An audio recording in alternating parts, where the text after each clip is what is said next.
have been a foster care provider traditionally first since 1999. I have one biological daughter who's 36. I am a widow. I am a foster care provider because of my husband. It was something that we talked about for a very long time. He was in foster care. He had a whole lot of brothers, and he was in foster care. They were all in foster care before foster care was foster care. To honor him, I guess, I moved forward with it because he had been in foster care and because I should have been, but my family had money. I left home when I was 17. I graduated from high school while I was living on the streets. I saw what kids were going through, and that was 40 years ago, so it's only gotten worse. So we both knew that there was something that we needed to do and didn't really know what, and foster care came along, and because I lived it, it's not something that I'm like necessarily proud of, but I'm really proud to be able to have had the experience so that I know where the kids are coming from. I can say, been there, Right. This is how you get out of it. That was probably the hardest part of all of this. Not dealing with the kids, not dealing with the moves, none of it. That initial contact was probably the hardest thing I ever did, because I didn't know where to go. Because even 15, 16, 17 years ago, it was a secret and it was ugly, and everybody in the real world, in the normal world, thought that it was the kids that were the reason for foster care, so everybody's looking down on the kids, so it's a big secret. Nobody wants to talk about it. And I went through, I can't even tell you how many hundreds of phone calls. I called social services. Well, we don't have anybody here today. That kind of thing. And it took, John passed away in 94, and I had to be a grown-up because I had a kid. And it took several years for me to get to a place where, where I could pull this off on my own. My dad passed away, my mom had a stroke, my mom passed away. So by July of 99, when my last St. Louis living relative was gone, it was just Brianne and I started making phone calls, and I had made phone calls prior, but that's when I kind of got serious and camped out at Page until somebody would talk to me. Here I am.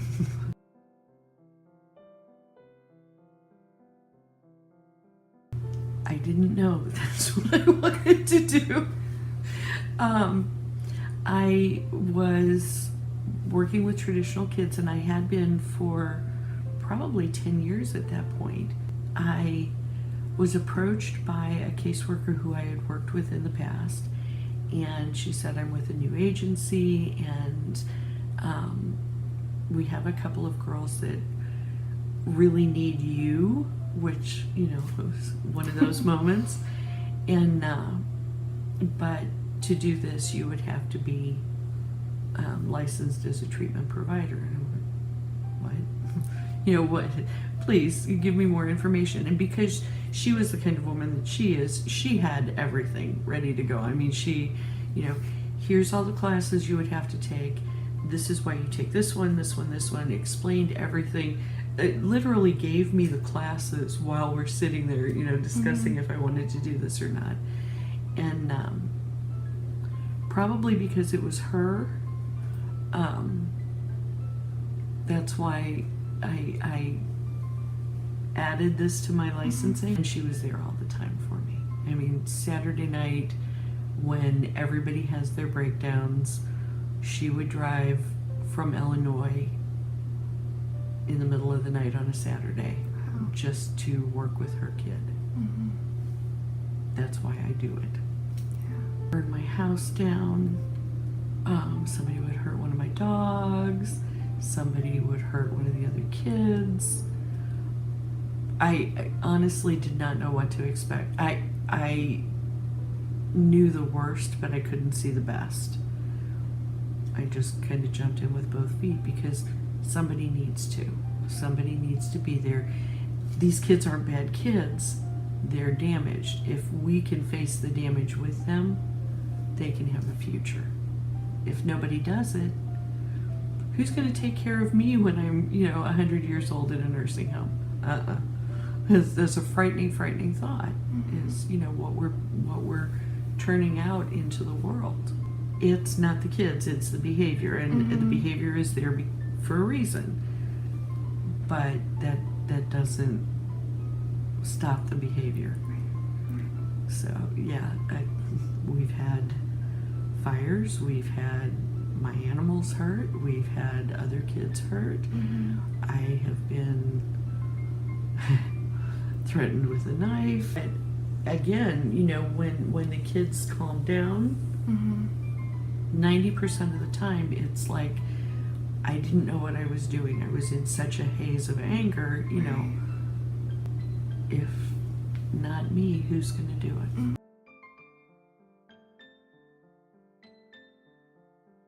One of the biggest surprises is how much I adore these little hellions. I really do. Every single kid who has been through my home, there's something special about every single one of them. And you can see so much potential in them.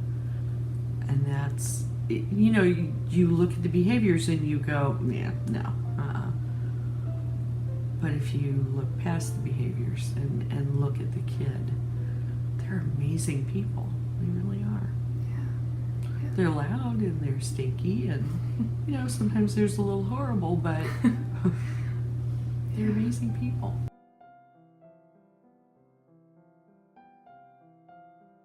Don't make it so easy. Don't make it so easy for people who don't care. But don't make it so hard for people who do care. Don't let the kids continue to expect from everybody on their team if they're not willing to do the work themselves. I think that's the hardest thing.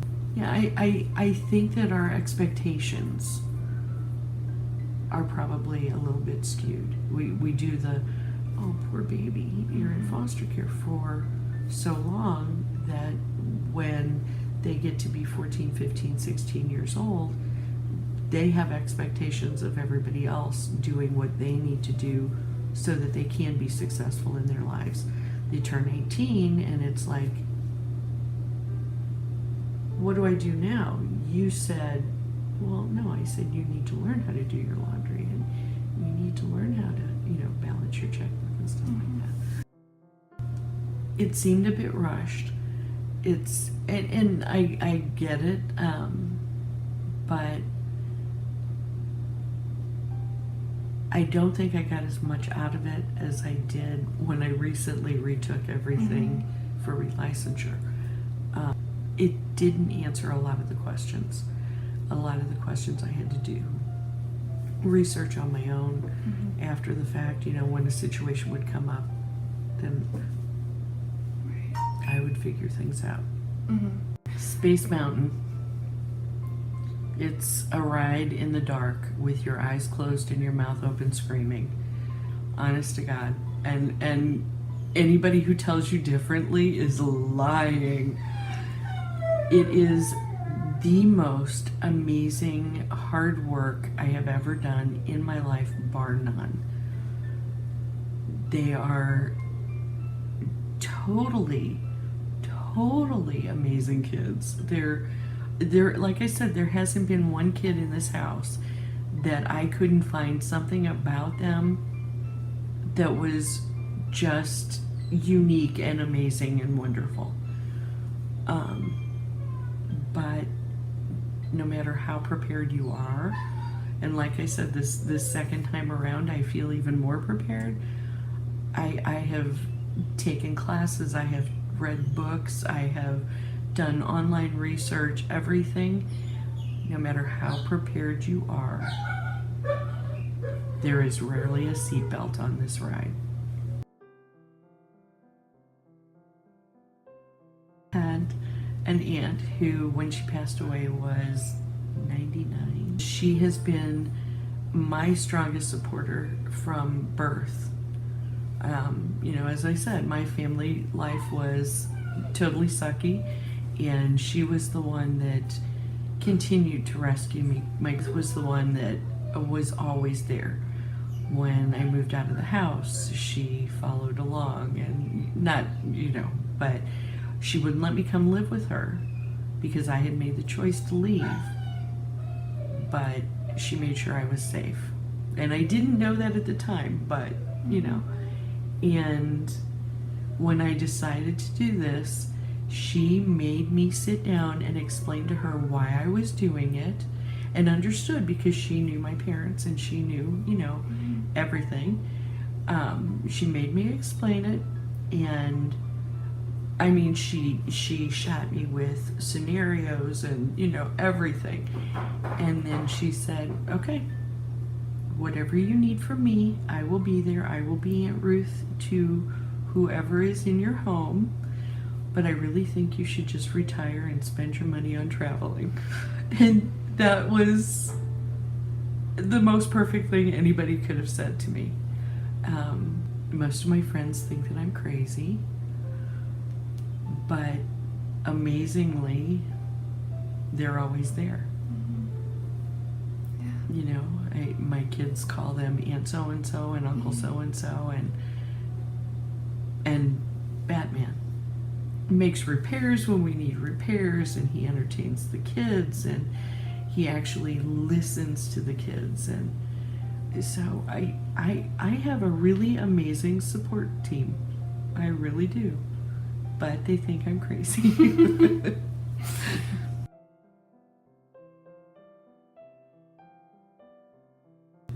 Do the right thing. Keep the kids safe. Do my best. Parent them. Mm-hmm. Pretty wide open. Mm-hmm. And then I realized that I am getting older. And little kids are hard. They really are. And when you've got the behaviors, you know, of trauma, oh my God, I would probably never have slept again. Mm-hmm. So I kind of whittled it down, and I was working with only teenage girls. And I had one young lady who was treatment. I had one young lady who was traditional. And I got a third young lady who was treatment also. And we had such a good thing going. We really did. And then the new young lady, after she'd been here for about a year, her 4 siblings came into care. And that had been part of the trauma with her. So we had a family meeting, you know, and talked it all out, and the little kids came too. So at that point I was working with 3 to 19, all in the same house, boys and girls. And they've come back into care. She's actually moved on to a guardianship with family. The little kids went home, and it disrupted almost immediately. So they've come back into care. And I wouldn't change any of it. If you ask me, I work with teenage girls.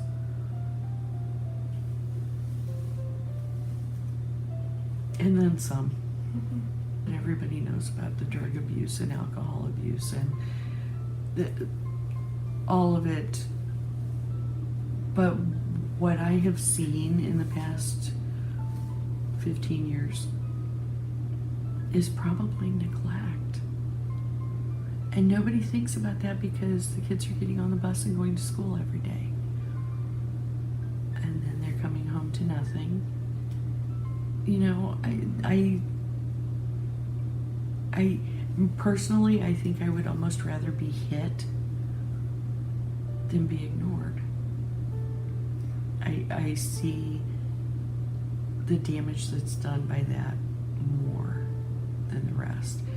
Because I don't care how old they are, any one of these kids can look at their moms and say, okay, mom has a drug problem. That doesn't mean she doesn't love me.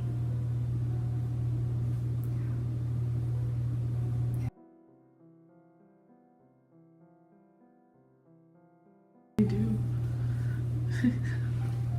I just got invited to a wedding. Some of the kids that left on not so positive a note, one of them, it took her about 5 years, but will contact me and say, okay, so you were right. And I like to say that I'm not waiting for that, but yeah, I am. I would say I am in contact with about half of the 50 or so kids that I fostered. Wow. It's fun. It's so much fun. It's great. One of them had twins about 1.5 years ago. Another one just had her second baby, and they're all in their 20s, and they're all have jobs, have husbands, you know, or in school, or have graduated from school, and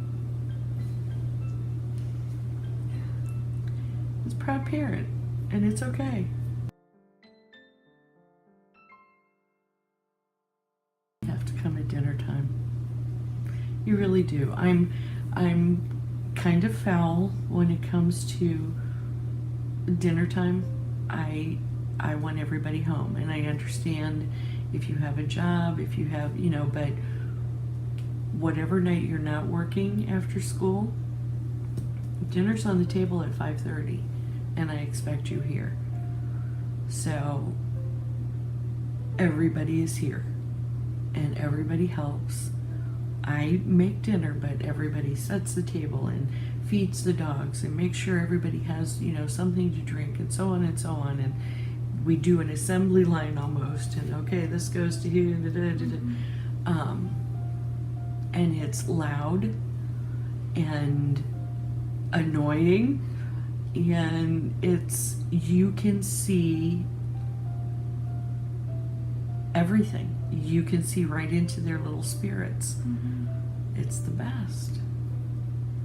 And you put food in front of anybody and they loosen up. It's okay. Yeah.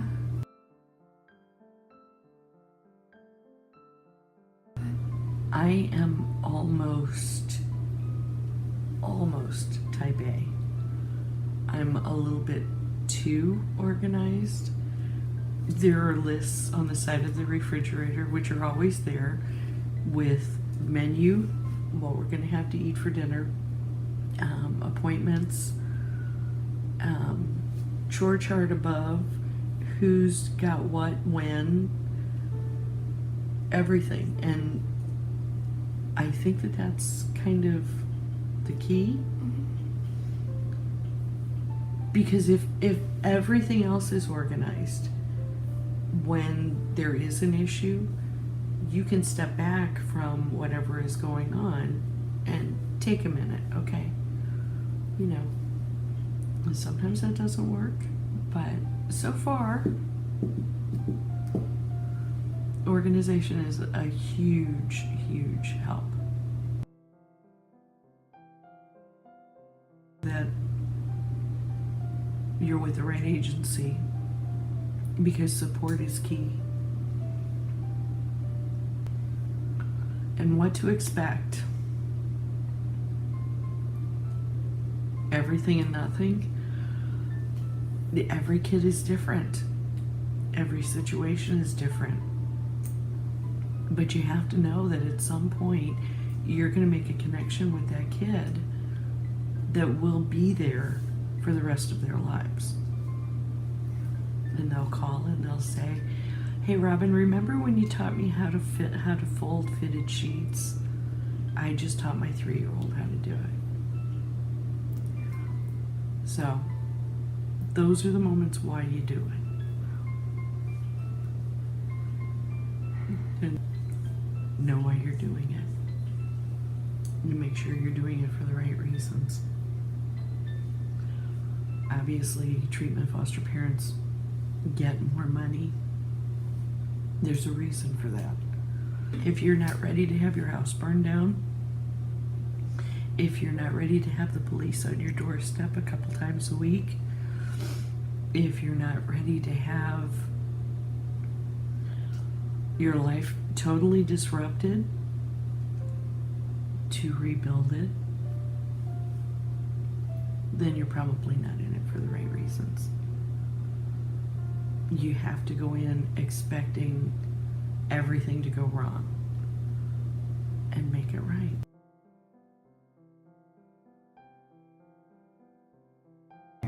Patience. And I don't have it. Patience, oh my God. Yeah, this is one of those things that I pray about all the time. Just all I need, just that much, and I will make it grow myself. But patience is the be all. At 4:30 in this house, the big girls get home a little before 3. And they're teenage girls. They have absolutely nothing to say to me. Nah. The little kids get home at 4:25. All of a sudden, the big girls have things that they need to say to me, and the little kids. So it's Robin, Robin, Robin, Robin, Robin, Robin, Robin, Robin, with the dogs barking because they're probably ready for dinner, and you know, it's controlled chaos, and it's the coolest thing on the planet. But you need patience. Somebody once asked me, because I used to do the trainings. I used to do the foster parent trainings, and somebody asked me, why do you try to scare us off? And I didn't realize that I was, but I think that they need to be scared. Because the kids are scared, you know? If you're scared and you understand why you're scared, how can you can identify with them. I think that we all need to be a little bit scared. I think it makes us stronger too when we overcome that fear every time we get a new kid. So, yeah, be afraid. It's okay. Okay. Everybody asks me, how do you give them up? You don't. And you've always got a little piece. There are pictures all over the place. So